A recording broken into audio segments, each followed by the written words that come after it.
Welcome to the set.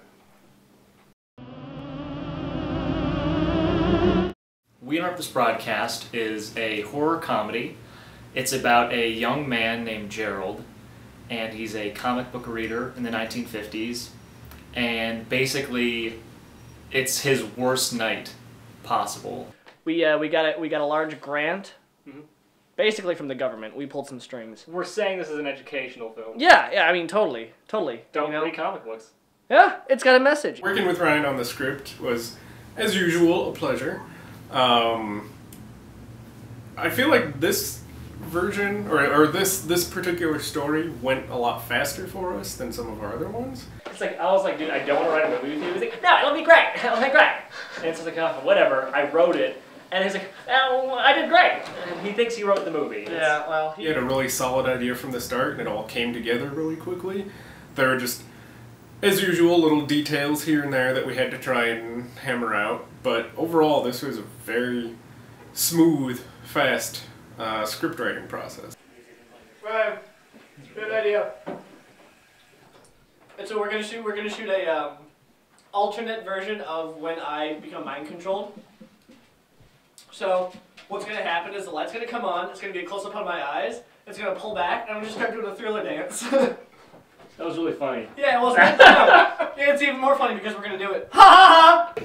Shane and I were actually supposed to both be wearing these white contacts that were supposed to be kind of zombie-ish throughout the film. Unfortunately, he got really, really cool contacts that don't fit properly in my eyes, so they nearly blinded me this morning. Thanks to him. I don't need this. Whatever. I really hope the contacts don't become a bust. I was really looking forward to them. They'd add a little bit more production value. But so far things aren't looking good. The only issue I have here is that they have a tendency to just kind of go and like drift all around, so it's really gonna look like I have googly eyes. Here's what I'm putting in my eyes.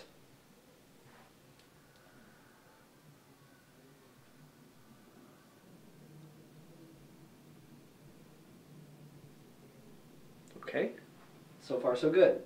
Is it hurting? It's shimmering on my eye. It hurts quite tremendously. I don't know if these fuckers have to go on a certain way or...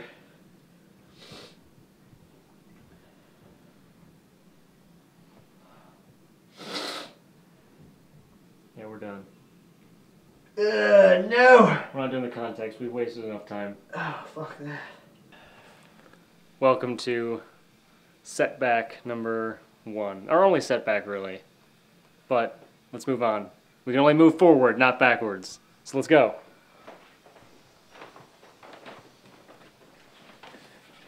Alright, Shannon, need you in here. Alright, hold on. Do you want to get me crying in the corner?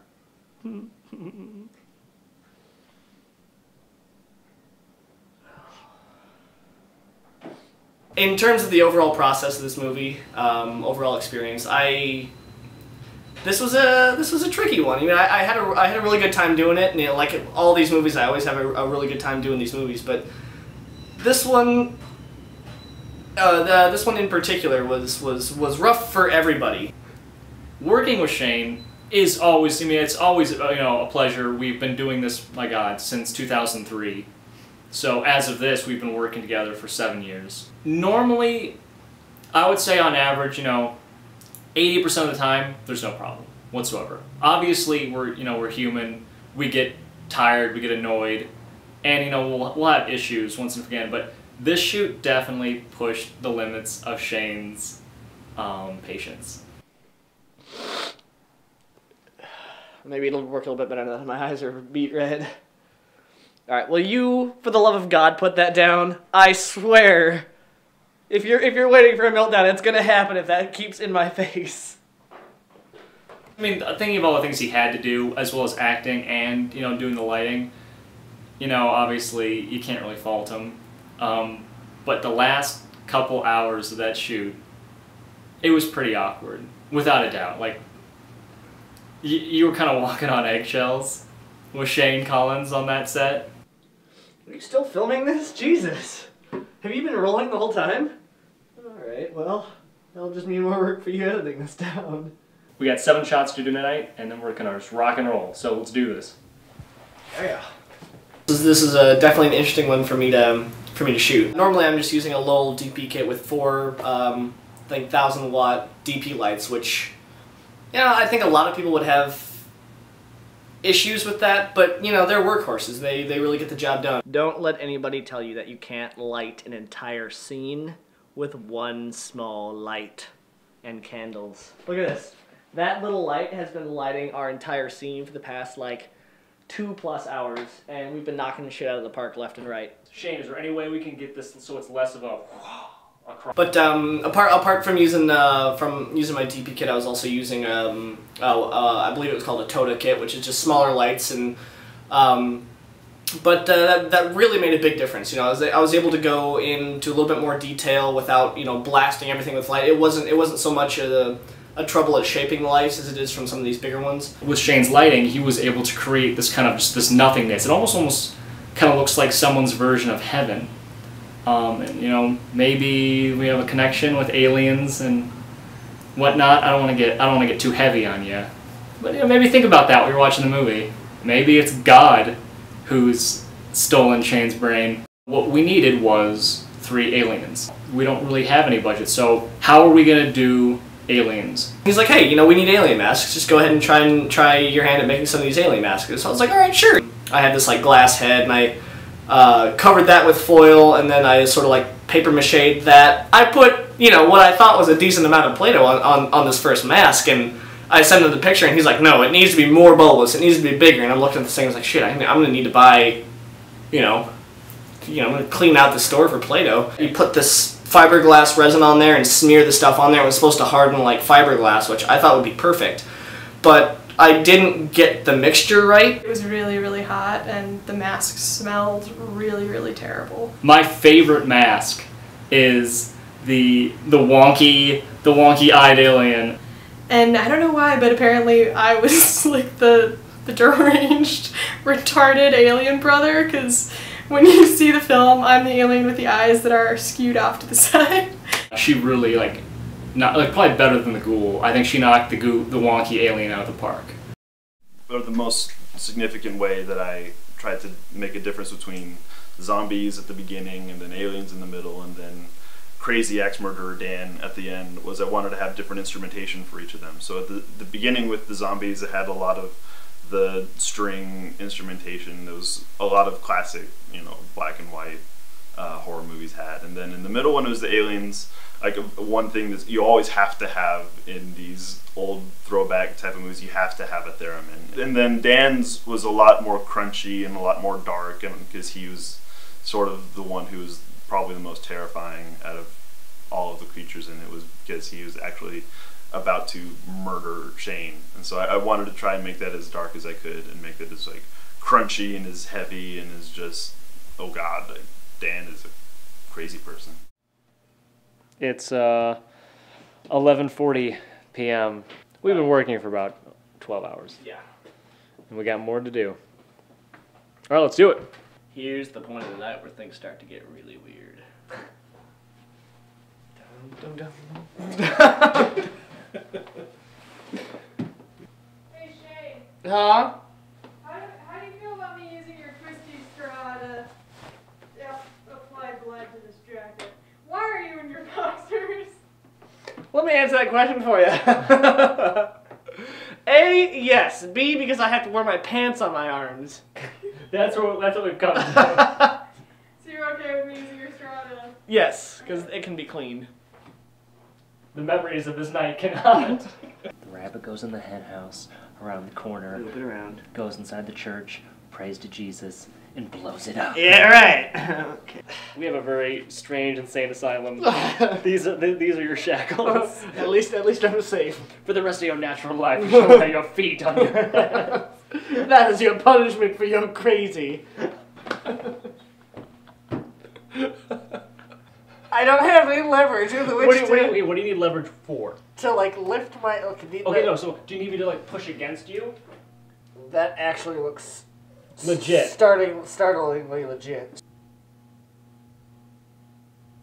Cut. Okay. That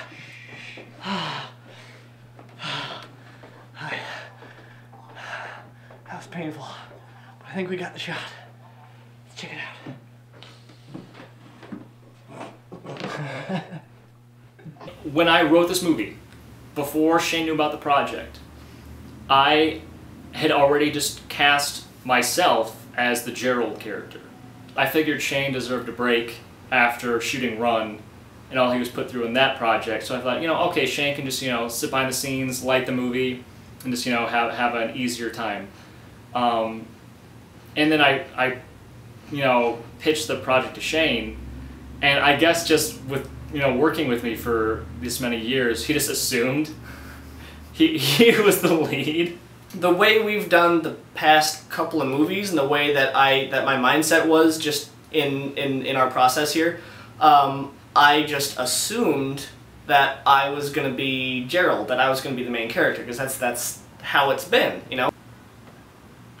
And because I remember the first thing he said was, well, I'm probably going to have to shave for this, aren't I? I thought, oh, well, hang on. I was in a position of, should I tell Shane the truth? He just went right along with it. He's just like, oh yeah, probably, you should go ahead and shave. And from that point on, I was Gerald. Hello, light bulb. I don't have to be in this movie anymore. So I decided, you know what? If Shane, Shane, thinks he's gonna be the lead anyway, I'm not gonna disappoint him. I would have been happy as a clam had he been like, no dude, you don't have to shave, you're not gonna be Gerald. I'd be like, oh, okay, cool, well, I'll just film it. But no, he just powered through, didn't mention a word and made me now look like a fool like months after the fact, which, I'm used to, but still, that's how that cookie crumbled. There, here's the thing? I was gonna screw up once, I was gonna do one huge screw up on this shoot. I'm owed one. I'm glad I got it out of the way. This is a small screw up compared to what I could have done. Something really has to be said for the people behind the scenes that helped out this movie. It was a crew of people that was, gung-ho. Our friend Julie was basically the production assistant, and she also shot some behind the scenes. Whenever I've had to do that job, I've been so bored and just wanted to leave kind of thing. And, Julie stuck with us for the majority of the shoot. And, we could not have made the movie without her. I actually don't know the gentleman's name who made the collar that Shane wears with the light. This guy doesn't even know, I think he knew Dan, that's how we got the guy. But, he makes this really cool prop that, adds so much production value to our little movie. And this guy just, banged this thing out of the park. I don't know if it was difficult to make, I don't know if it was easy to make, but for the project, it was perfectly suited. And, it's fantastic we were able to get that prop. I've never wanted to make movies that, I would be bored during bored making the movie and not having fun. And really, I try to have as much fun as possible. I've been on plenty of other shoots that had, tons of equipment. My gosh, they had a 30-person crew, all the equipment the school could offer, and I don't know, it felt like a really sterile, impersonal environment that I don't really enjoy. We make the movie however we can, whatever it takes to make the movie, whether it's me grabbing Shane by the ankles and dragging him down a hallway to get a dolly shot. It's down and dirty, and I like it that way. I think it's more challenging to try and make it look cool and exciting with little to no resources. You have to get way more creative. This is gonna take crackerjack time, you guys. I know some people probably won't agree with me. A lot of people probably won't agree with me, but I like our process, and hopefully, we'll get more equipment, I know, as we keep making these movies, but I hope we don't lose that sense of just, improvisation at the spur of the moment, just having fun, and using whatever the set has to help us out. Because I would rather pull Shane across gravel than use a dolly any day of the week.